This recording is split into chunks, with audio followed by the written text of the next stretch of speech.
اللهم صل وسلم وبارك على سيدنا محمد وعلى اله وصحبه وسلم. ازيكم يا حبايب قلبي، عاملين ايه؟ يا رب تكونوا بخير وفي احسن حال. النهارده هنعمل مع بعض شويه محشي كده، انما ايه، عسل يستاهل بقكم. حاجه بسيطه وسهله ومش هناخد فيها وقت خالص. يلا نسمي الله ونصلي على الرسول. ما تنسوش تعملوا لايك، واللي مش عامل اشتراك يشترك وفعلوا زر الجرس عشان يوصلكوا كل جديد. اول حاجه كده يا حبايبي، انا جبت معايا الكبه كده هحطها نفرم فيها ايه. تعملي فيها ايه النهارده يا ام احمد؟ احنا النهارده هنعمل مع بعض شويه محشي كده سهل في السريع، بتنجان وكوسه وفلفل، حاجه كده تستاهل بقكم. حبه محشي كده عسل. بصوا، اول حاجه عشان انجز نفسي مش عايزه اخد وقت طويل، ورايا شغل وفي البيت عايزه اتعمل، فانا جبت معايا هنا بصلايه حلوه كبيره، قشرتها وغسلتها، ومعايا قرنين فلفل وقرنين شطه وحبه توم كده حلوين من اللي مفرزينهم في الفريزر. وهنضرب الكلام الحلو ده كده في الكبه عشان ما صدعكوش معايا. بصوا يا حبايبي، انا فرمت معايا كده البصل والثوم في الكبه وجهزته معايا كده. بسم الله الرحمن الرحيم. افضي بس الحاجه كده معايا. بسم الله. احنا النهارده هنعمل البتنجان والكوسه بطريقه سهله وبسيطه خالص، مش هتاخد معانا وقت. كله في قلب بعضه في الكبه اهوت. البصل مع الثوم مع الفلفل مع الشطه كله مفروم معايا اهو ناعم. هجيب معايا كده الحله على البوتاجاز اهيت. بسم الله. احط فيها شويه من الزيت. بتحبي تعملي انت بسمنه براحتك خالص. انا بفضل اعمل بصراحه المحشي بتاعي بحب اعمله بزيت على طول. حابه بقى انت تضيفي في الاخر كده معلقه سمنه بلدي على الوش براحتك خالص. انا بحب اعمله بزيت بصراحه ربنا. وانزل معايا كده بالبصل، كميه البصل الحلوه بتاعتنا دي انزل بيها كلها كده في قلب الحله بتاعتنا. وانا بشوح في البصله كده يا حبايب قلبي مع الفلفل والثوم والشطه، هنزل معايا بحبه من الفلفل الاسمر كده، كام رشه فلفل اسمر كده، حبه كده مش كتير يعني، يعتبر رشه هتخلي لك ريحه البصلايه مفحفحه كده في البيت. مش ريحه بصل حاجه وحشه، لا، ريحه البصل الطبخه اللي انت تحبي تعرفي الطبخه اللي بتتعمل دي طبخه ايه. بصوا الصلاه على النبي، اول ما بيتحط رشه الفلفل الاسمر بتشمي ريحه طبخات امهاتنا زمان كده. هنسيب بقى البصله بتاعتنا تاخد لون عقبال ما نفرم لها الطماطم بتاعتها ونرجع لكم على طول. بصوا يا حبايبي، انا مش حابه المره دي اغمق معايا البصلايه. اول ما البصلايه بقت خدت معايا كده، عقبال بس ما غسلت الطماطم وفرمتها معايا في الكبه وشميت ريحه البصلايه بالثوم بالفلفل كده، هنزل معايا بالشفشق الطماطم اللي احنا عاملينه ده. كيلو من الطماطم فرمينه في قلب الخلاط. هتحطي ايه تاني يا ام احمد؟ جايبه معايا مكعب مرق، ده اختياري بس انا بحب احطه. اول مره كده يتابعني اكيد انتوا اللي متابعني عارف. بحب احطه بصراحه، بيعلي طعم الصلصه، بيخلي الطعم مركز اكتر. احط معايا رشه كزبره، رشه فلفل اسمر. التوابل بتاعت المحشي خفيفه خالص وسهله، بس بتدي الطعم والنكهه، بتعلي التست معاكي. حطينا المكعب، حطينا رشه الفلفل الاسمر، وحطينا الكزبره، ومعلقه كده ايه، نص معلقه كده صغيره من الكمون. هتحطي ايه تاني يا ام احمد؟ هحط معايا معلقه صغيره من البابريكا، نص معلقه صغيره من البابريكا، نص معلقه صغيره من البابريكا. بتخلي لون الطماطم معانا كده ايه، قوي. عشان الطماطم اليومين دولت ايه بصراحه ربنا مخضره كده، مش حمرا قوي. هنجيب معايا كده بسم الله الرحمن الرحيم رشه شطه صغيره، ناخد رشه من الشطه كده، حاجه بسيطه مش هنكتر.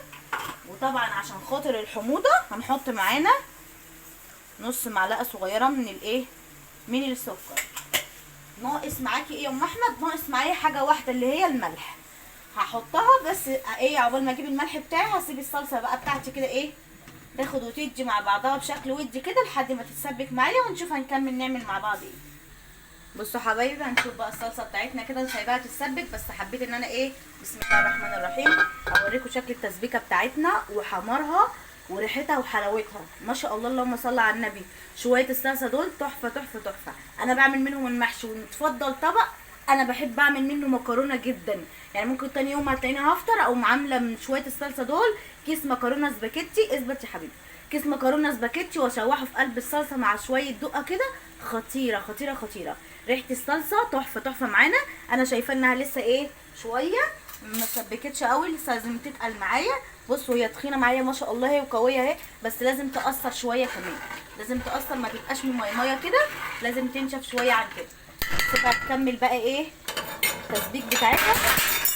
خير الحمد لله. المعلقه اللي وقعت هنسيبها بقى ايه تكمل غاليه كده مع بعضها وتتسبك حلو. هنا حطيت معايا ميه تغلي على البوتاجاز، بما اني عامله في الطاجن، مع اني هحط فيه لحمه بس مش مشكله.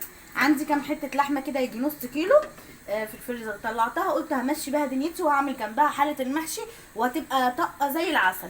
غسلتها كده معايا حلو، بصوا بالشكل اللي انتوا شايفينه ما شاء الله. الميه معايا اهي ابتدت تغلي معايا، هسقط فيها الايه الحتتين اللحمه بتوعنا اهو. بسم الله الرحمن الرحيم، ربنا يبارك ان شاء الله كله هياخد وهيتروض اهو. معانا كام حته بقى ايه، بسم الله الرحمن الرحيم.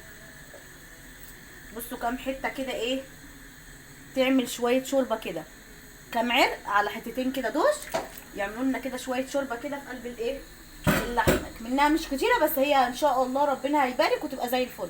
هسيبها كده تاخد معايا قلبه عشان لو فيها اي ريم هشيلها، بس هحط رشه فلفل اسمر عشان بحب اشم روايح اللحمه كده، الروايح الحلوه، ورشه كزبره. بس انا ما عنديش كزبره، هجيب افضي في البرطمان معايا كزبره. هسيبها تاخد معايا قلبه، اول قلبه وبعد كده هنشوف. بصوا كده يا حبايبي، انا اول ما اللحمه خدت غلوه كده معايا، مفيش ما شاء الله اي ريمه ولا اي حاجه زي ما انتم شايفين، معناها انها مغسوله ونضيفه وزي الفل معايا. هتحطي فيها ايه يا ام احمد؟ منكهات. انا حطيت بس فيها رشه الفلفل زي ما قلت لكم، وجبت معايا الكزبره، هي هنحط رشه من الكزبره بتخلي ريحه اللحمه وهي بتتسلق جميله. هتحطي ايه تاني؟ انا عندي بصل، وعندي هنا كرفس، وعندي ورق لورا، وهحط واحده من الماجي زي ما انتم شايفين كده، وده جوز الطيب ورشه من السكر. ما عنديش حبهان، ما عنديش جزر، ده الحاجات اللي انا هحطها المتاحه عندي. الموجوده عندك حطيها تطلع معاكي الشوربه ربنا بيبارك، والحاجه بتطلع معاكي زي الفل. هي الحاجات المنكهات اللي انا حطيتها ديت اللي بيتقال عليها البوكيه جرنيه. بنحط احنا حبهان، لورا، بصل، جزر، كرفس، جوز الطيب، بتخلي ريحه الشوربه وطعمها حكايه زي ما انتم شايفين كده ما شاء الله لا قوه الا بالله.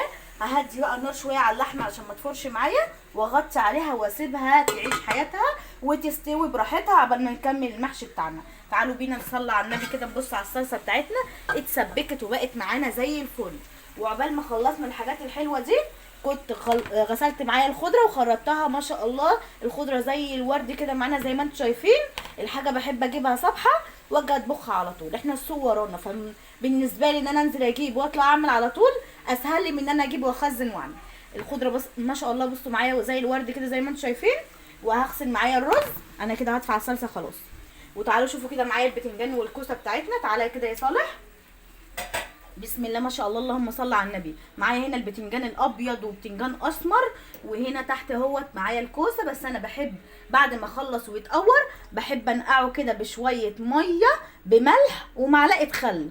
بحس انه كده معرفش، بحس ان لما بيتحط ميه بملح ما بيخليش البتنجان معانا يمرر. ولو في اي حاجه في البتنجان حتى عشان لما تيجي تحط الاتنين مع بعض ده ما يرميش الثمار بتاعه على البتنجان الابيض. والكوسه معانا برده عشان لو فيها رمله ولا حاجه مستخبيه كده في القشره مطرح ما كحتناها بيتنقع معايا كده النقعه الحلوه. هشطف معايا اللهم صل على النبي البتنجان والكوسه والفلفل واصفيهم واغسل الرز وارجع لكم على طول.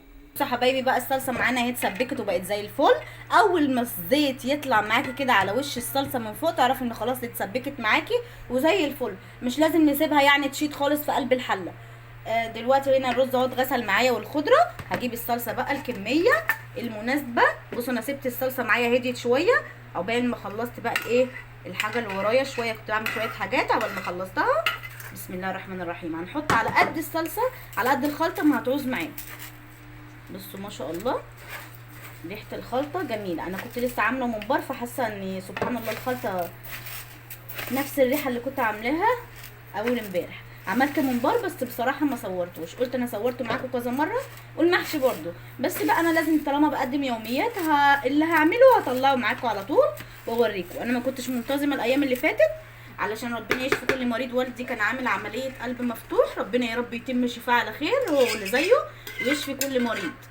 ادعوا له بقى بالشفاء يا حبايب قلبي، هو واللي زيه يتم شفاه يا رب على خير وما يوجعش قلبكم على اي حد عزيز ولا غير. بصوا كده الصلصه اهي حطيتها كلها معايا على الرز والخضره فزي ما قلت لكم بقى ايه، عشان كنا الموضوع اللي كنا فيه لوالدي ده، فما كنتش بصراحه بصور ولا ليا نفسي. مش معنى ذلك ان انا بعملش اكل، اكيد هنعمل اكل وللاولاد وللبيت، اكيد ده طبيعي، بس ما كانش الواحد ليه نفس انه يصور خالص. بس الحمد لله يا ربي، الحمد لله، ربنا يطمنكم على اعز مالكم. الحمد لله على كل شيء. دلوقتي هو في مرحله الايه اللي ما بعد العمليه، ربنا يا رب يتم شفاء على خير هو اللي زيه. دلوقتي بقى نكمل مع بعض عشان ما نتوهش مع بعض برضو، بس حبيت اعرفكم ان انا كنت غايبه عنكم ليه. دلوقتي حطيت الطماطم خلاص اهي. ده كيلو رز، أربعة خضرة، شبت وبقدونس وكزبرة، وكيلو الطماطم اللي انا سبكته اتدلق برضو عليه. بحط معايا كده معلقه من الكزبره، المحشي بيحب الكزبره. انت حطيتي توابل في الصلصه يا ام احمد؟ بس ده خلاف ما بنحط في الصلصه، بتدي نكهه ونفس حكايه. وهحط كده الكزبره والفلفل والكمون، وبحط ملح. بس انا هشوف الاول الصلصه هتحتاج معايا ولا لا، عشان انا ما حطيتش وهي كانت على البوتاجاز. كان ابني بصراحه بيشتري لي ملح، فانا حطيت الملح، بس انتوا ما صورتش يعني اللقطه بتاعت الملح دي. هنشوف الاول كده اما نقلبه هيعوز معانا رشه ملح او لا. بسم الله الرحمن الرحيم.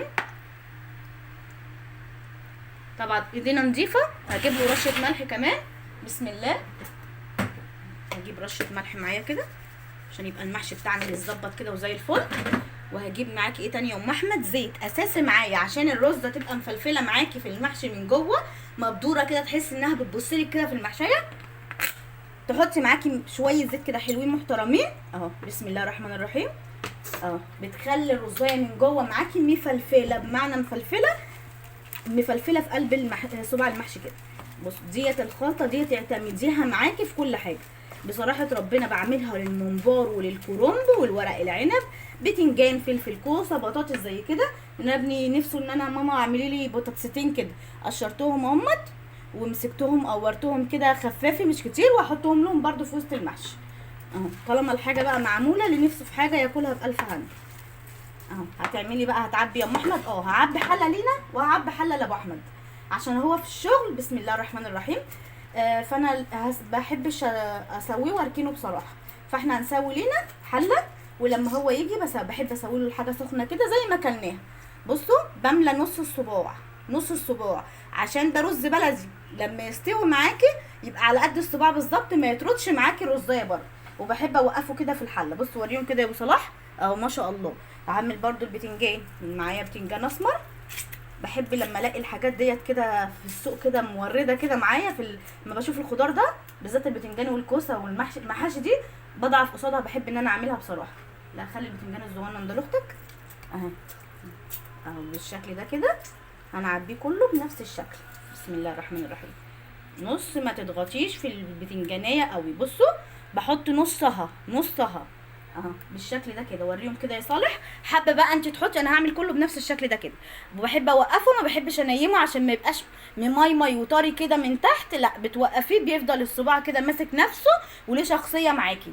هكمل الحله كلها. حابه تحطي من تحت الطروف بتاعه الخضره ما بتغسليها، العروق من تحت، حابه تحطيها من تحت في المحشي، بتدي ريحه للمحشي تنزل لاخر البيت من تحت. حابه تخرطي بصل، طماطم، فلفل، جزر، زي ما انت حابه. انا عن نفسي بحب اعمله كده، وبظبط السوا بتاعه عشان انا ايدي واخده عليه. لو انت ايدك مش بتاخد عليه ولسه في البدايات ولا حاجه، كلكم احسن مني، بس انا بتكلم لو واحده لسه مبتدئه في المطبخ وخايفه الحاجه تشيط منها، خرطي من تحت بصلايه معاها جزرايه، او تحطي الخضره زي ما قلت لك. هكمل بقى الحله كده كلها واوريكم شكلها في الاخر. بصوا حبايب قلبي، انا عبيت الحلتين اهم، قسمتهم على الحلتين. هسوي الحله ديت ليا انا والاولاد اللي هي فيها بطاطستين دول. انا جوزي كده ملوش ان في المحشي البطاطس بتبقى محشيه كده، لا ملوش فيها. فانا هسوي الحله بتاعتنا اهي. عايزه اقول لكم ريحه الشوربه وطعمها خطيره، عسل نحل كده. ده كرفس اهو، ده كرفس اهو يا ولاد اهو. بسم الله الرحمن الرحيم. بيخلي الشوربه خطيره خطيره خطيره. هنسقي بقى الحله دي عشان اعشي بس الاولاد، عشان اللي وراه بقى مدارس واللي عايز يخش ينام براحته. ده انا عاملاه النهارده مش غدا، انا عاملاه عشاء، عامله المحشي في العشاء. بسم الله الرحمن الرحيم. غدانا كنت عامله لقمه خفيفه كده من بتاعه الفطار، والاولاد اتغدوا منها كده كل واحد خد لقمه كده تصبيره قبل ما اسوي المحشي وياكلوا منه. بسم الله الرحمن الرحيم. زي ما انتم شايفين كده بس. هنسيب بقى المحشي بتاعنا ده يستوي. بصوا الصلاه على النبي، ديت الحله اللي كان معمول فيها الصلصه، انا حطيت فيها المحشي لينا اهو. ده المحشي اللي هو انا عاملاه لابو احمد، وكل واحد كده عليه قرنين فلفل. هغطيه، مش هسويه طبعا دلوقتي خالص الا لما هو يجي. لو هيتاخر هحطه بصراحه في التلاجة. هسيب بقى الحله دي تستوي. بصوا شكل بقى الشوربه بتاعتنا وحلاوتها. بصوا مش معنى ان اللحمه كده قليله انها مش هنعمل شويه شوربه حلوين. بصوا شكل اللحمه، بصوا الذوبان بتاعها. بصوا استنى فرقها. بصوا دايبه ذوبان، سخنه مولعه مش عارفه امسكها. عايزه افرقه كده على الذوبان بتاعها. بسم الله الرحمن الرحيم. بصوا شكل اللحمه، بصوا كده لما نقطع حته. بصوا الذوبان بتاعها وطعمها عسل النحل، تستاهل بقكم كده اهي. بكام حته لحمه عملنا اهو عليها شويه المحشي، وهتتقضى اليوم بتاعنا ويبقى زي الفل. هنسيب بقى المحشي بتاعنا يا حبايب قلبي يستوي كده ويبقبق مع بعضه. هوريهولكم برده وهو بيغلي وبيستوي على البوتاجاز، وبعد ما نخلص اكلنا هنغرف ونوريكم شكل الاكل بتاعنا يا حبايبي. بكده يا حبايب قلبي يكون الاكل بتاعنا استوت. على بصوا كده الصلاه على النبي، اللهم صل على النبي. شويه محشي بالصوص بتاعهم بالايدام، حاجه كده تستاهل بقكم. بسم الله ما شاء الله. تعالوا كده بينا ندلق كده في قلب الصينيه الحلوه دي. بصوا الايدام، بصوا الصلاه على النبي الايدام بتاعها ما شاء الله ما شاء الله. ولادي بقى طالبين المره دي بالايدام بتاعه كده. بسم الله ما شاء الله لا قوه الا بالله، حاجه كده تستاهل بقكم. ومعانا هنا شويه معانا هنا اللحمه اهي محطوطه بالشوربه بتاعتها ما شاء الله لا قوه الا بالله. بصوا شويه المحشي بتاعنا عسل، والحاجه بتاعتنا استوت ودايبه ذوبان. وبصوا البطاطس، بصوا البطاطس معانا عامله ازاي. بصوا ما شاء الله. بصوا الكوسه والبتنجان، كل حاجه دايبه معانا، حتى حته اللحمه بصوا ما شاء الله لا قوه الا بالله. حاجه كده تستاهل بقكم. الف هنا وشفا للي ياكل. بكده نكون خلصنا الاكل بتاعنا النهارده يا حبايب قلبي. ما تنسوش تعملوا لايك، واللي مش عامل اشتراك يشترك، وفعلوا زر الجرس عشان يوصلكوا كل جديد.